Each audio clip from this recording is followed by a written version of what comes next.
Bum, bum, bum, bum, bum, bum, bum. Okay, people, welcome back to another Fwoosh Weekly. As always, I'm Robo, and it's hard to get my brain concentrating on toys today. Don't get me wrong, I can talk toys 24 hours a day, 7 days a week, whenever you want to, but I just watched the newest episode of The Mandalorian, and it's just like, don't worry. There's no spoilers. I'm not going to get into anything like that. When I talk about the Star Wars figures later on, I will talk about maybe the troopers being in episodes, but no plot points, no surprise characters, nothing like that. But if you're even afraid of that, I've been putting the timestamps down here at the bottom for the different sections. Am I pointing at them right? So you can skip to what you want, skip over what you want, whatever you want to do. It's up to you. So yeah, I'm going to be talking about some toys. That's never in question. But back here, I'm going to be processing some stuff. Why'd they do that? That's interesting. Do I need toys of every one of these characters? Yes, I do. See, it always comes back around to toys. Starting things off with the now standard, what the hell did Robo forget about last week? We talked about the Sentinel. The Sentinel. Fighting armor Iron Man back in August with its mix of plastic and die-cast, its ability to pose its ass off, and best of all, 1/12 scale. And then along came a Spider-Man with more of the same. The Waldos, the posability, the 80s inspired class photo. In fact, there we go. That's better. Made myself laugh, and I'm not actually looking at anything right here. These releases made sense though. Iron Man, armor, Spider-Man, oh, well, Iron Spider, armor. But back then, Sentinel also teased, I think it was a Wolverine, and somebody else, and then a Deadpool. Well, maybe it was Captain America, because this week, or, well, more specifically, last Friday, the fighting armor Captain America went up for pre-order. Not known for wrapping himself in protective metal, that doesn't matter. I can't help but love when a company does something like this. It's weird, it's wacky, it's different. I mean, we get Captain Americas all the time, whether it's movie, comic book, but something like this, where you're like, oh, I could do lots of things with that and still have another Captain America on the shelf. Plus it's shiny. Woo! I love a nice reflective metal looking action figure. I even like the look that the armor is completely sealed off, just foregoing any kind of facial features. In fact, that makes me think that this could be like a robot stand-in for when Rogers is off-world or something. You can do anything you want. It's toys. You buy them and then put them into your world. That's all that matters. But it seems the die-cast and shiny, beautiful, metallic-looking paint does up the cost a bit. Cap will run you about $105.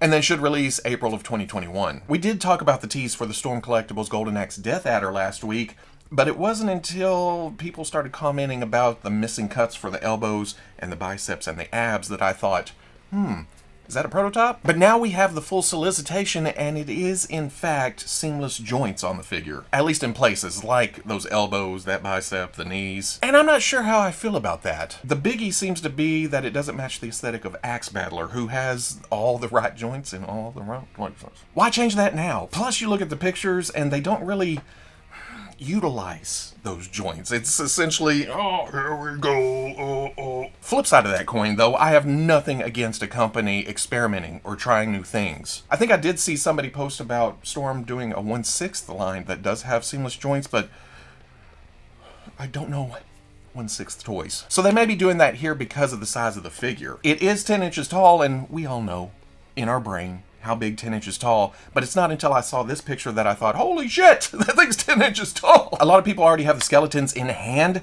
or have messed with the skeletons, in my case, so I know how big those are, and this thing is towering over those. But a bigger pile of rubber and plastic means a bigger price tag, even though, I guess, with Storm's usual prices, $110 isn't bad for this. At least to someone who doesn't actually collect the Golden Axe line, so I could say, oh, $110, that's not bad, right guys? Those of you having to spend the $110 to fill out your collection, But you're paying for mostly figure because the accessories, kind of skimpy. You have some extra hands and then a big honking axe to fight the Axe Battler in the line called Golden Axe. Themes! Yay! This should release Q2 of 2021. Like you saw in the intro, Executive Replicas and LooseCollector have solicited their next 1/12 scale action figure, and it's the heavy metal Taaran and Avis. Now, while I've heard of heavy metal, it's hard not to have heard of it in some kind of form or fashion.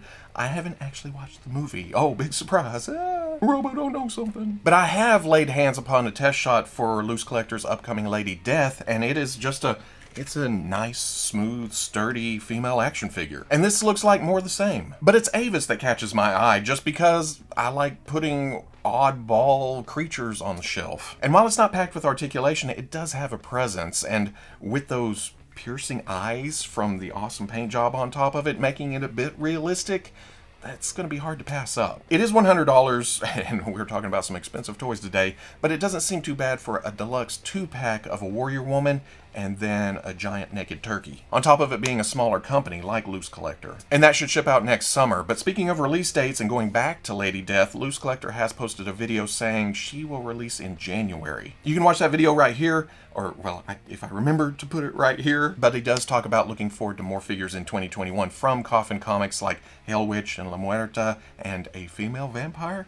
and a huge male figure, so that's exciting. I don't know much about Apex Legends. It's a newer video game, and much like Fortnite, I can just look at it and go, oh, those are some weird designs. Ooh. Jakks has already released Wave 1 of their Apex Legends line at stores, and they don't seem to be moving too quick. Maybe because there's a stiffness to them, some plain paint, some missing articulation. I mean, you could put all the articulation you want into a figure, but if there's not rocker joints in the ankles, it doesn't have a good base to stand on when you get into more dynamic action poses. That's just Action Figure 101. But that didn't stop them from soliciting Wave 2. And looking at pictures, you can probably apply all that to Wave 2. Octane may join my Pathfinder on the Star Wars Solo shelf along with Infus Nest because he just has that pirate junker look to him. And then after getting Wraith in Wave 1, it's odd to get another Wraith in Wave 2, but at least it's a completely different look and no reuse at all. This Voidwalker look with the all white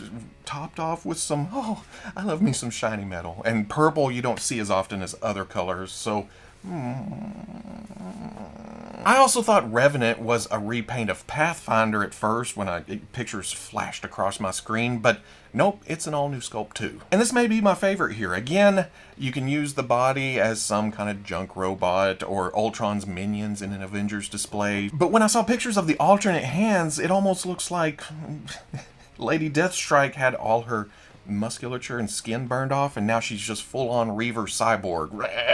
Why do I talk myself into toys I don't need? $20 each, drops in February of 2021. Oh, Jazwares, oh, you drive me crazy. But in a good way, mostly. There is a frustration involved with the marketing plan for their Fortnite Legendary Series line, and that's saying there's no marketing plan for their Fortnite Legendary Series line. No fanfare from the company, no promotional pictures, no solicitations, just boom, there they are. They pop up on Amazon or somewhere. But there's a nostalgia to that. That's the good part of this. It's like walking into Walmart in 1985, walking past the men's department where the big old overalls were hanging from the ceiling, making your way to the toy department and being met with all kinds of stuff that you had no clue was coming. At least that's how it was here in Backwoods, Arkansas back in the mid-80s. Anyway, this time around, it's eBay that shows us what we're getting in the Fortnite line. Looks like there's an inverted Skull Trooper on the way, along with 8-Ball. Now, whether you love or hate the game, you have to admit that the designs are just plain fun, and Jazwares does a great job of translating that into plastic fun. That sounds weird. But I love this line, and these are bought as soon as they pop up somewhere other than eBay. Because they ain't $40 worth of fun. The back of the package also shows us what to expect in the near future. Recruit Jonesy, Agent Peely, the Scientist, Meowscles, and finally Kit. I didn't even know this design existed, and now I must have it. These should be $20 a piece when they finally hit, which is anyone's guess at this point. I'm thinking soon, since they're popping up on eBay right now, but you just never know. It's a surprise. Forsooth, Hasbro Transformers R.E.D. line. I thought I would love thee, yet I forsake thee. And then I ended up with a set anyway, by accident, for the most part. That's a story for another day, and I ended up liking them. They aren't the War for Cybertron line killer that I thought they'd be, but they're neat in their own way. The first wave has been released, the second wave has been announced, and now some rumors that we had from before that have become a reality. Starscream looks fairly close to his animated look, and he's really packed with accessories, especially for this line. There's extra hands, null rays, and then his coronation, shoulder pads, cape, and crown. This is bad comedy. Bumblebee is looking just as good, but comes with less accessories. A blaster, a blast for the blaster, blasty blast, blast, blaster. Alternate hands and an Energon cube, along with a whole lot of positive attitude. I am liking what I'm seeing, but I'm also seeing a design change change from Wave 1. With Optimus, Megatron, and Soundwave, there was an obvious simplicity that just tugged at those G1 heartstrings. For Bumblebee and Starscream, there's extra detail where it should be smooth or flat. Now, I don't know if this is a conscious effort on Hasbro's part to spruce things up a bit, or if it's a different designer working on these figures as opposed to who did the first wave, but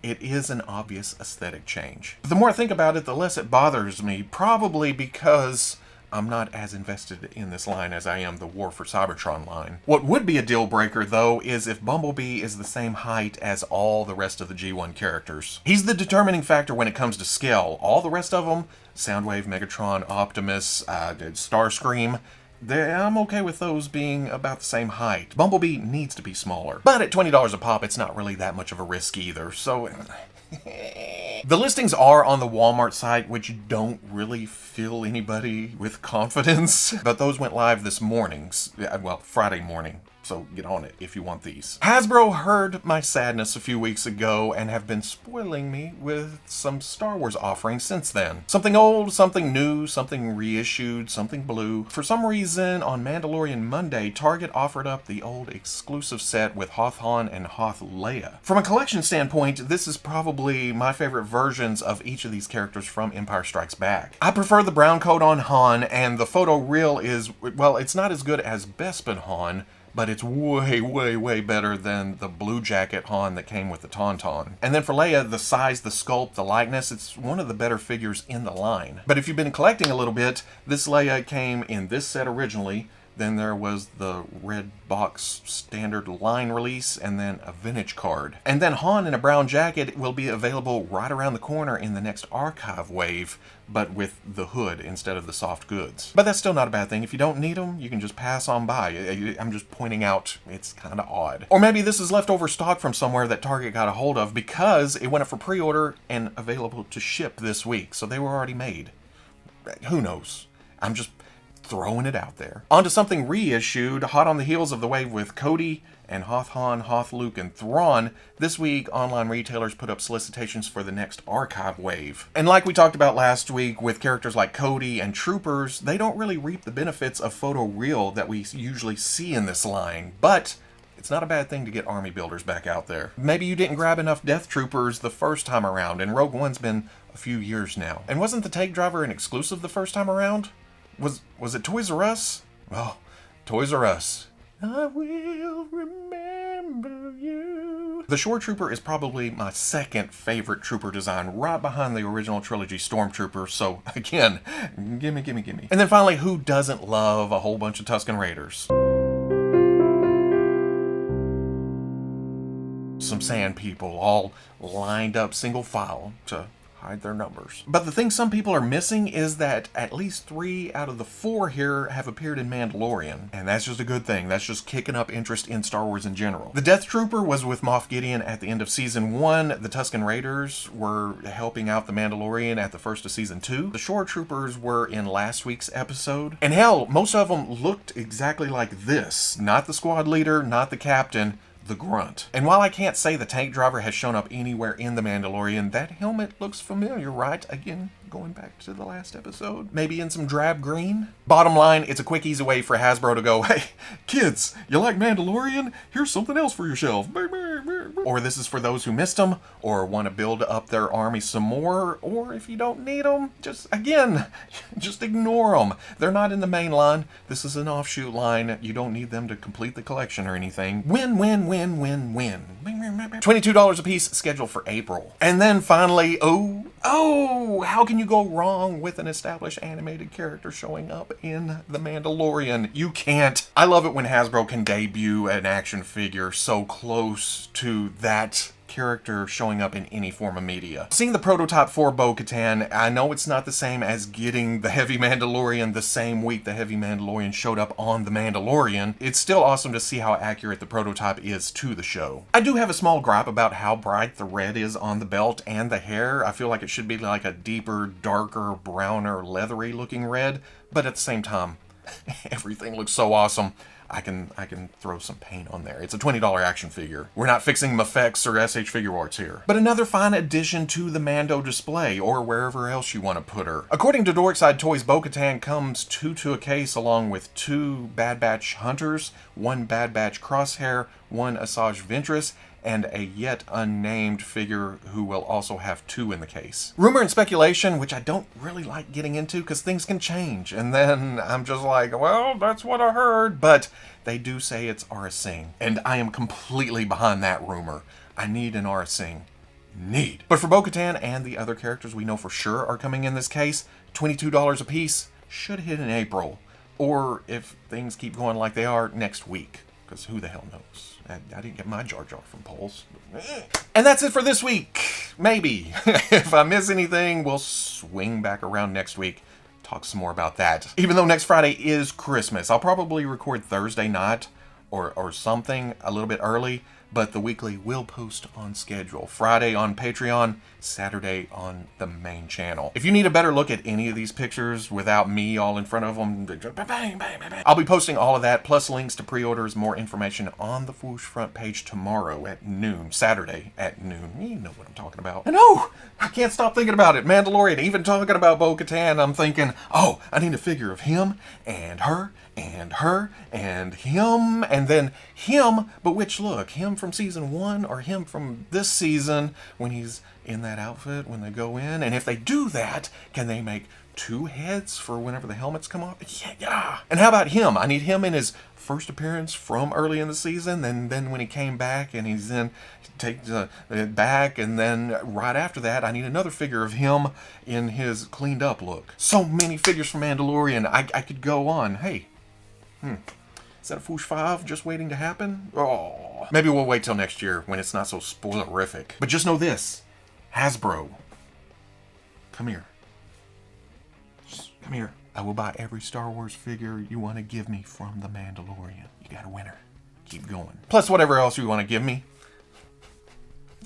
I'm a sucker. But if you enjoyed this Fwoosh Weekly, comment, like, subscribe. Much love to the plus if you're interested in seeing videos early or just in a position to help out the channel, patreon.com. And wherever you may be watching this, I'll always catch you on the Fwoosh. And I feel like, are we missing something this week? Could it be Todd? No announcements from McFarlane Toys this week. I think Todd did post a top 20 action figures this morning or something. Always fun. And it may sound like I give him a hard time, but it is awesome to see an action figure producer just like, hey, this is fun stuff. Blah, blah, blah, blah, blah. So don't ever change, Todd. It sets you apart from all the other companies.